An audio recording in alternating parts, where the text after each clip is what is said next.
from our news on Monday.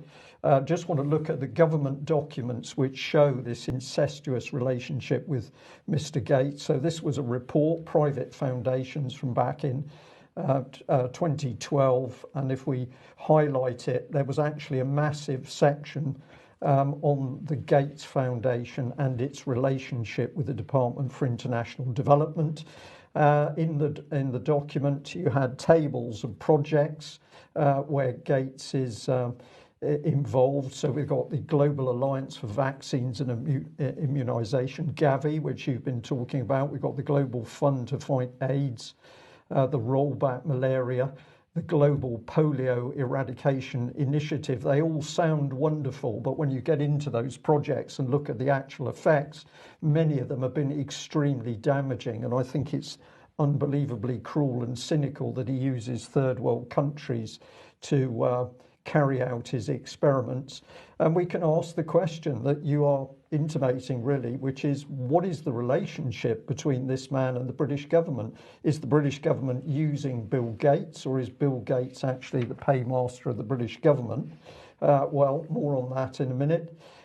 We highlighted this, that even in the House of Commons report, it was noted that Gates was getting favourable airtime. He was getting favourable relationships with the British government over even other foundations and charities, and it was noted with these statements that basically Gates' experience of regular contact with DFID was not shared by smaller UK-based foundations. So Gates comes in with his billions and he's got the government's ear. If you're a smaller UK organisation, you're pushed out the side.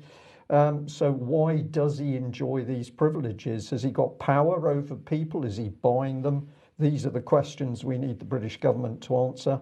And then it gets more interesting, because this was pointed out to me, Guardian article from the 4th of March, and Professor Chris Whitty, the expert we need in the coronavirus crisis, and it says even Number 10 has realised the value of this impressive Chief Medical Officer for England. Well, really, so what does it say? It says that Whitty spent much of his childhood in northern Nigeria. His father worked for the British Council but was shot dead in Athens. That was a mistake, apparently. And then it goes on to say that in 2008, Whitty was awarded $40 million by the Bill and Melinda Gates Foundation for malarial research in Africa. If somebody gives you $40 million, Mike, they own you. If that sum of money came into the UK column, we couldn't possibly claim to be independent. But a year later, Whitty's appointed Chief Scientific Advisor to the Department for International Development. So you get the money, then you get the promotion on the back of a present. And as you've said, Gavi and Bill and Melinda Gates absolutely in bed together. We've now got a new organisation coming to the fore, SAGE, and the Telegraph has picked up on this, and it's asking some questions. First of all, it's saying that SAGE is chaired by Sir Patrick Vallance. We'll come on to him in just a second. But it's saying this is a very secretive organisation. People change. And the Telegraph has seen evidence that SAGE doesn't want to listen to any experts challenging the government's priorities at the moment on COVID. Here's the chairman. He's an ex-GlaxoSmithKline man, so totally independent, of course. Mike. And to put it together to help people, because it's complex, but the government is running a pro-vaccination, I'm calling it a profit scam. The Department for International Development is key.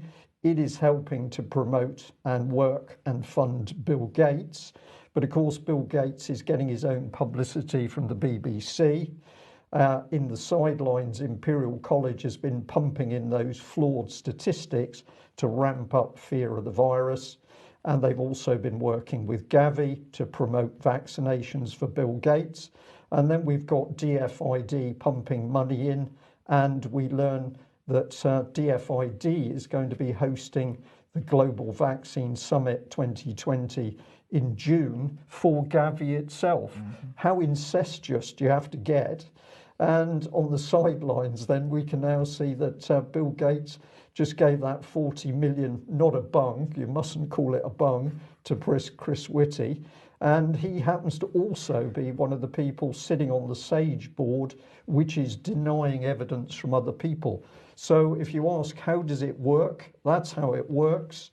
People can freeze their screen and look at it. And I'll just end by saying that what is the damage this lockdown is doing? Nobody is reporting the true damage. But a viewer kindly sent in to us this morning that they'd had a conversation with the Federation for Small Business, and they've said that basically there's no help at the moment for the 4.9 million self-employed, and those people contribute over 275 billion to the economy. So the country's being wrecked, Mike. We'll come on to that in 1 second. Vanessa, any closing thoughts on this? And when are we going to see your first instalment? Hopefully tomorrow, Mike. But after your editing, it might be the day after that it's actually published. Okay. I think it's also important, Brian. I mean, you know, this is such a vast network. It's very hard to sort of bring it all together.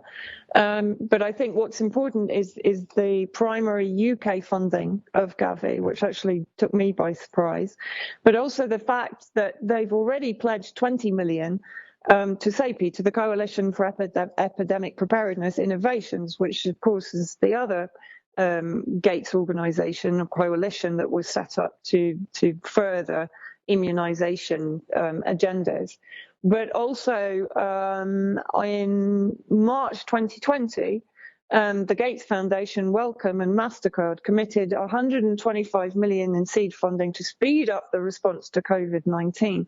So what we're seeing all the time, and of course WHO, which of course one of the biggest funders is Bill Gates, the second biggest after the United States. Trump is now threatening, and I believe he has withdrawn funding, so that puts Gates up at the top there. So all of these organizations that are pushing the alarmist message on COVID-19 are very heavily influenced by Bill Gates. And when we look at Bill Gates's agenda, we know it's the vaccine decade. We know that he's looking to immunize, as he said, 7 billion people.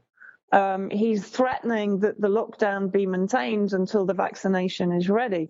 You know, this isn't some kind of benign humanitarian response to COVID-19. In my opinion, there is too much evidence to show that COVID-19, whatever COVID-19 is, this entire response has been planned in advance. It is now being put into action, let's say, and it's being supported by all of these organizations that are funded and have been funded for some time by Bill Gates. We can't ignore this fact.